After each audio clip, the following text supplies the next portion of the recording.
ये कहानी है लक्ष्मी की, जो सेठ बलदेव सहानी के घर की लक्ष्मी थी। लक्ष्मी के 3 भाई थे, जो गांव के साहूकार थे। तीनों के तीनों हट्टे कट्टे और तंदुरुस्त थे, और लक्ष्मी अपने तीनों भाइयों की जान थी। जब लक्ष्मी 18 वर्ष की हुई तो सेठ जी ने लक्ष्मी के विवाह के लिए घर में पंडित जी को बुलाया। यजमान, बेटिया की कुंडली जिस युवक से मिल रही है वो एक बहुत ही साधारण परिवार का है। अरे उससे क्या फर्क पड़ता है, हम तो अपनी बेटी को अपने घर ही रखने वाले हैं। हमें तो घर जमाई चाहिए। लेकिन यजमान, मुझे नहीं लगता कि ऐसा कुछ संभव है। ये युवक घर जमाई नहीं बनेगा। तभी सेठ जी की बेटी सेठ जी के पास आई और उनके कानों में कुछ फुसफुसाई। उसकी बातें सुनकर सेठ जी के चेहरे पर मुस्कान आ गई। ठीक है पंडित जी, आप शादी की बात आगे बढ़ाइए। और फिर कुछ महीनों में लक्ष्मी की शादी एक बहुत ही साधारण युवक विमल से हुई। शुरू में दोनों की अच्छी बन रही थी और विमल की मां सरिता भी बहुत खुश थी। एक दिन सोते वक्त लक्ष्मी ने विमल से बात की। ना इस घर में ढंग का सोफा है, ना गद्देदार पलंग और ना ही टीवी। ए जी, आप मेरे साथ मेरे पापा के घर चलिए ना, वहाँ सब कुछ है। नहीं लक्ष्मी, अब यही तुम्हारा घर है, तुम्हें इसी घर में रहने की आदत डालनी होगी। उस दिन के बाद लक्ष्मी हर छोटी छोटी बातों पे विमल से झगड़ा किया करती।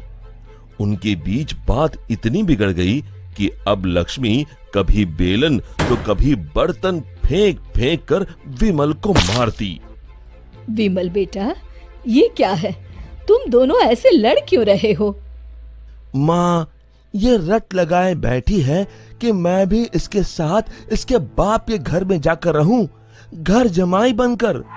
भला मैं ये कैसे कर सकता हूँ?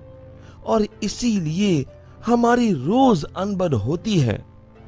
एक काम कर, तू उसे अच्छे से समझा कि अब यही उसका घर है।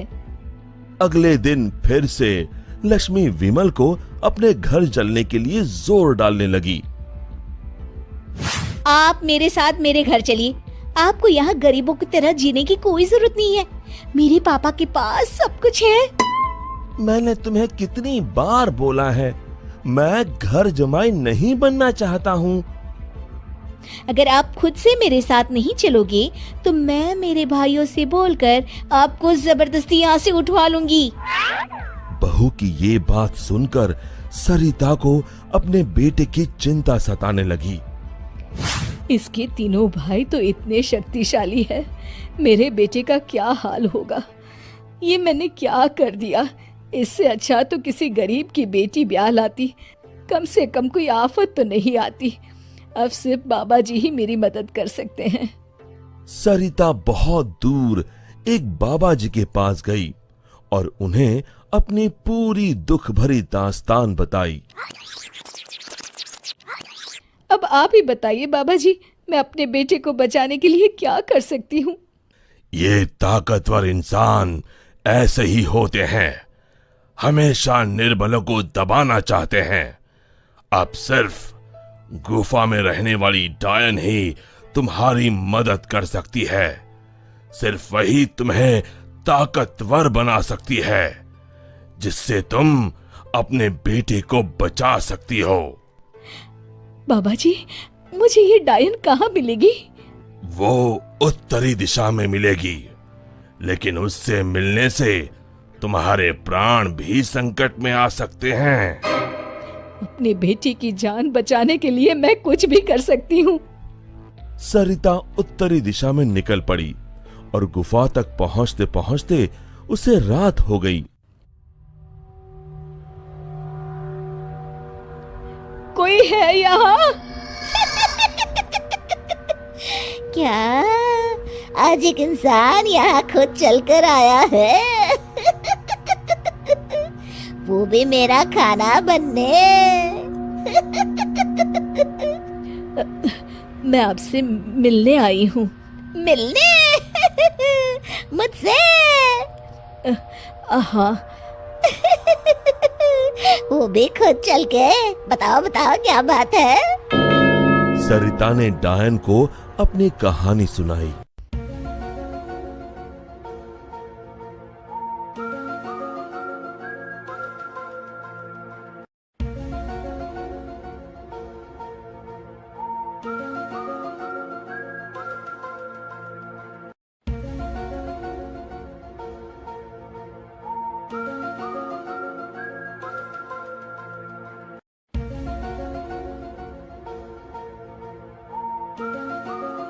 उपाय तो है लेकिन बहुत कठिन है। मैं अपने बेटे को बचाने के लिए कुछ भी कर लूंगी। तुम्हें मेरा श्राप अपने ऊपर लेना होगा, जिससे मेरी सारी शक्तियाँ तुम में आ जाएंगी। तब मैं आजाद हो जाऊंगी और तुम डायन बनके यहीं गुफा में रहोगी और ना ही सूरज की रोशनी में निकल सकोगी बाहर, क्योंकि डायन की शक्तियाँ सिर्फ रात को ही काम करती हैं।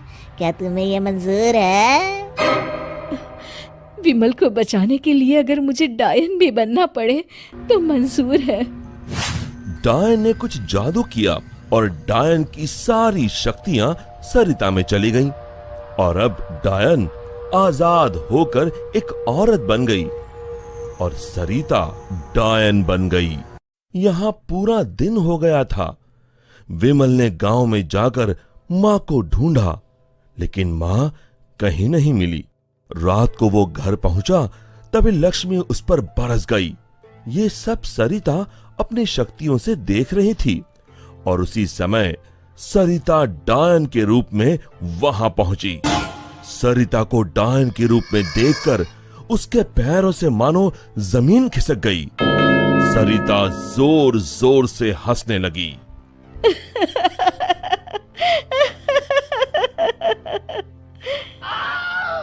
हालतू जलालतू आई बला को टालतू, हालतू जलालतू आई बला को टालतू, हालतू जलालतू आई बला को टालतू, हालतू जलालतू आई बला को टालतू, हालतू जलालतू आई बला को टालतू।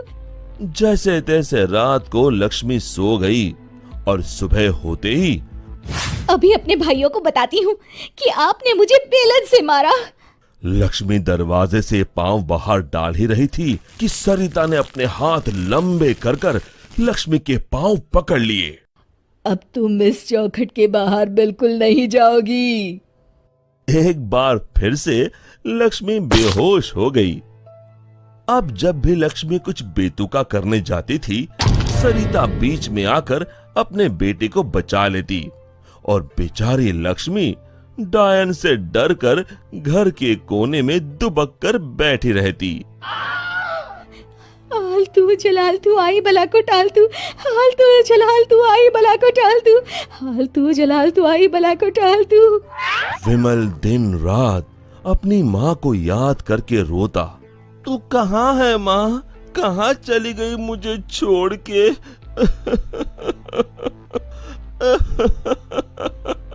बेटा विमल, मैं यही हूँ तेरे पास, लेकिन इस डायन के रूप में।